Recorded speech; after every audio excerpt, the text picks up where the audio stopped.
जरा एक पल के लिए सोचिए, आपके पैरों के नीचे की जमीन बीच से फट चुकी है, हवा में धूल उड़ रही है, और जब आप आसमान की तरफ देखते हैं तो वहां एक अजीब सा, सच कहूं तो एक बहुत ही खौफनाक सन्नाटा है। चारों तरफ सिर्फ सूखी बंजर जमीन और चिलचिलाती धूप। ये कोई ख्याली कहानी नहीं है, बल्कि उस भयावह दौर का सच है जब इंसान को लगने लगा था कि प्रकृति ने उससे हमेशा के लिए मुंह मोड़ लिया है। तो आज के इस विश्लेषण में हम ठीक उसी जमीन पर खड़े एक आम चश्मदीद के नजरिए से इस ऐतिहासिक घटना को डिकोड करेंगे। हम समझेंगे कि जब खौफ और चमत्कार एक साथ जमीन पर उतरे तो कैसा महसूस हुआ होगा। एलियाह का वो रोंगटे खड़े कर देने वाला सफर, जो सिर्फ एक कहानी नहीं बल्कि उस दौर के लोगों के लिए अपने वजूद को बचाने की एक असल लड़ाई थी। नदियां जो कभी जीवन देती थी, अब पूरी तरह से सूख चुकी थीं। आप देख सकते थे कि प्यास से तड़प तड़प कर जानवर दम तोड़ रहे हैं। उस वक्त आसमान की ओर देखते हुए हर एक इंसान की आंखों में सिर्फ एक ही हताश सवाल था, आखिर बारिश कब आएगी। एक आम नागरिक के लिए सोचिए, ये सिर्फ खराब मौसम का दौर नहीं था। उन्हें अंदर तक ये महसूस होने लगा था कि ये कोई बहुत बड़ा ईश्वरीय दंड है। हवा में, फिजा में ऐसा डर बैठ गया था जिसे शब्दों में बयां करना सच में बहुत मुश्किल है। तो चलिए सबसे पहले बात करते हैं इस महासूखे और लोगों के उस खौफ की। दरअसल ये महासूखा महज मौसम की कोई खराबी नहीं था, बल्कि उस समाज के जो आध्यात्मिक हालात थे उसका सीधा सीधा नतीजा था। ऊपर सत्ता और शक्ति का एक खौफनाक टकराव चल रहा था। इज़राइल के राजा अहाब और रानी ईजेबेल ने लोगों को भटका दिया था और जगह जगह झूठे देवता बाल के मंदिर खड़े कर दिए थे। एक तरफ रानी का खौफनाक फरमान था जो हर नागरिक को मूर्ति पूजा करने पर मजबूर कर रहा था। आम जनता दहशत में थी। और दूसरी तरफ था सिर्फ एक अकेला इंसान, एलिया।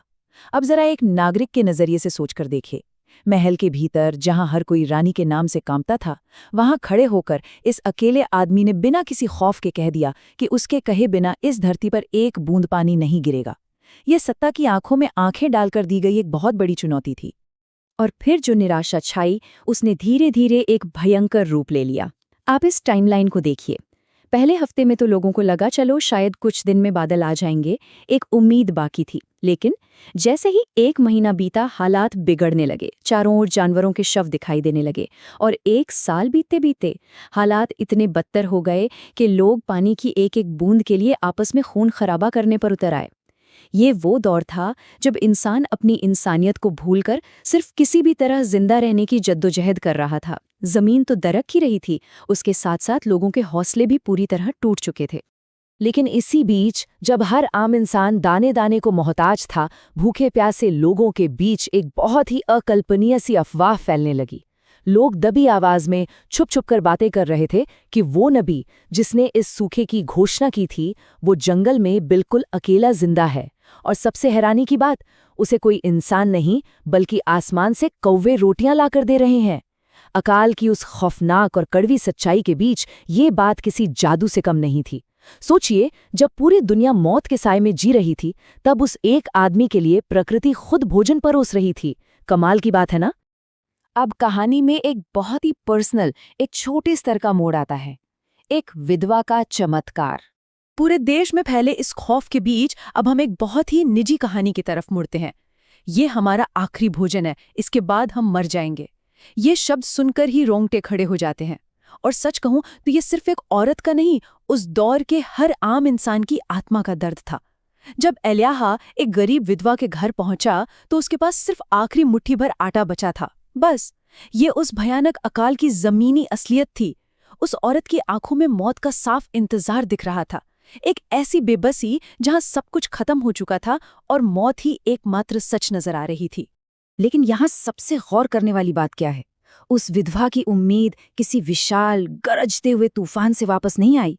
वो वापस आई एक बिल्कुल शांत चमत्कार से। मुट्ठी भर आटा कभी खत्म नहीं हुआ और तेल का बर्तन कभी खाली नहीं पड़ा।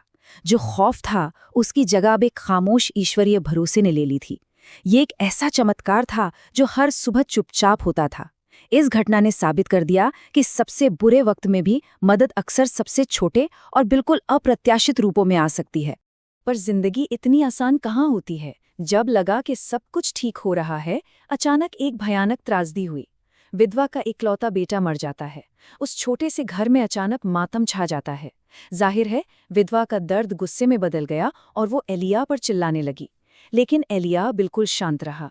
वो बच्चे को ऊपर कमरे में ले गया, घुटनों पर गिरकर प्रार्थना की, और फिर जो हुआ उसने सबको झकझोर कर रख दिया। उस बेजान बच्चे की उंगलियों में अचानक हरकत होती है, वो फिर से सांस लेने लगता है। ये वो पल था जब एक आम इंसान ने अपनी खुद की आंखों से देखा कि ये नबी अकेला नहीं है, उसके साथ कोई असीम, कोई बहुत बड़ी शक्ति खड़ी है। अब छोटे से घर का ये चमत्कार एक बहुत बड़े ऐतिहासिक महासंग्राम का रूप ले लेता है, माउंट कार्मल का शोडाउन। एलिया ने अब पूरे इज़राइल को माउंट कार्मेल के विशाल पहाड़ पर इकट्ठा होने की खुली चुनौती दे डाली। हजारों लोग जो सालों से प्यासे और डरे हुए थे, इस अंतिम परीक्षा को देखने के लिए वहां जमा हो गए। 450। जरा इमेजिन कीजिए इस नंबर को। जमीन पर खड़े एक आम दर्शक की तरह उस भयानक दृश्य के बारे में सोचिए। एक तरफ बाल देवता के 450 झूठे नबी जो जोर जोर से चीख रहे थे, अपने अनुष्ठान कर रहे थे और पूरे माहौल में एक दहशत पैदा कर रहे थे, और उनके सामने एक बिल्कुल खामोश आसमान और महज एक अकेला इंसान। ये अंतर, ये अनुपात इतना डरावना था कि किसी को भी लग सकता था, भाई एलिया का तो बचना बिल्कुल नामुमकिन है। वे झूठे नबी घंटों तक चीखते रहे, लेकिन कुछ नहीं हुआ। आसमान बिल्कुल शांत रहा। फिर एलिया आगे आता है, और अब वो जो करता है ना, वो इस पूरी कहानी के तनाव को एकदम चरम पर पहुंचा देता है। एलिया जानबूझकर वहां आग लगने की किसी भी प्राकृतिक संभावना को हमेशा के लिए खत्म कर देता है।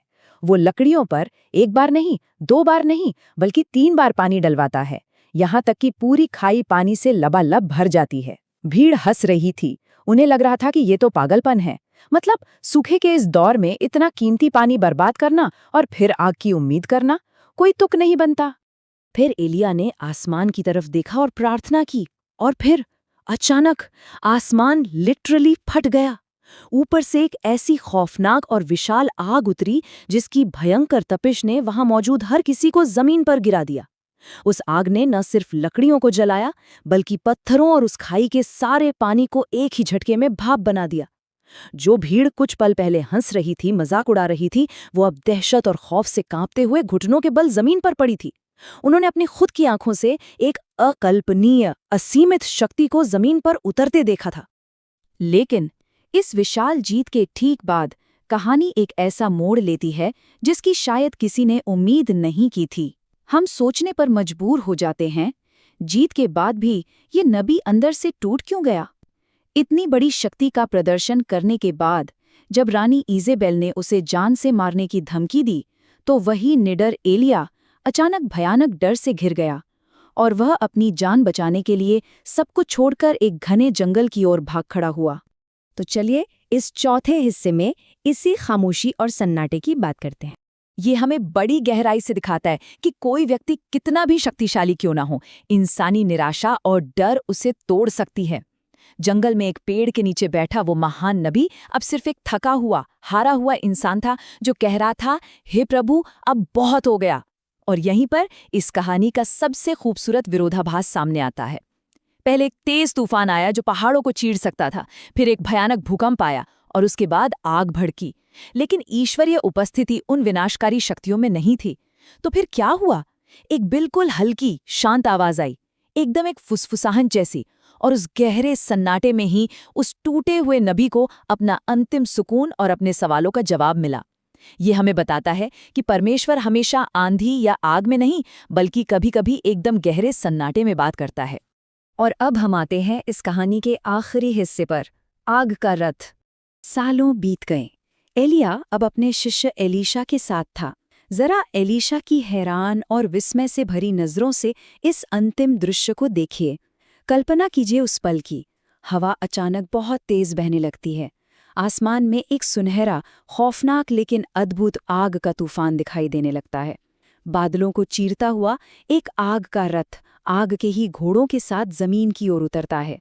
एक भयानक बवंडर उठता है, और वो नबी जिसने राजाओं को चुनौती दी थी, जिसने मौत को पलटा था, वो भौतिक रूप से हवा में ऊपर उठने लगता है। एलीशा बस विस्मय में चीखता रह जाता है, और एलिया उस आग के रथ पर सवार होकर हमेशा के लिए बादलों में ओझल हो जाता है। तो इस पूरे विश्लेषण का, इस पूरी ऐतिहासिक घटना का सार इन चंद शब्दों में सिमट जाता है, यहोवा ही परमेश्वर है। अकाल के उस खौफनाक सन्नाटे से लेकर माउंट कार्मेल की भयंकर आग और फिर उस खामोश आवाज तक, ये कहानी हमें उस अटूट विश्वास की ताकत दिखाती है जो सबसे घने अंधेरे में भी मजबूती से खड़ा रह सकता है। इस प्रस्तुति से हमें यही समझने को मिलता है कि बाहरी परिस्थितियां चाहे कितनी भी भयानक क्यों ना हो, असली शक्ति हमेशा भीतर के उस अडिग विश्वास में होती है।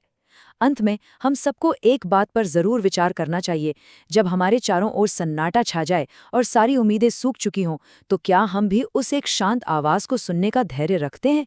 सोचने वाली बात है ना।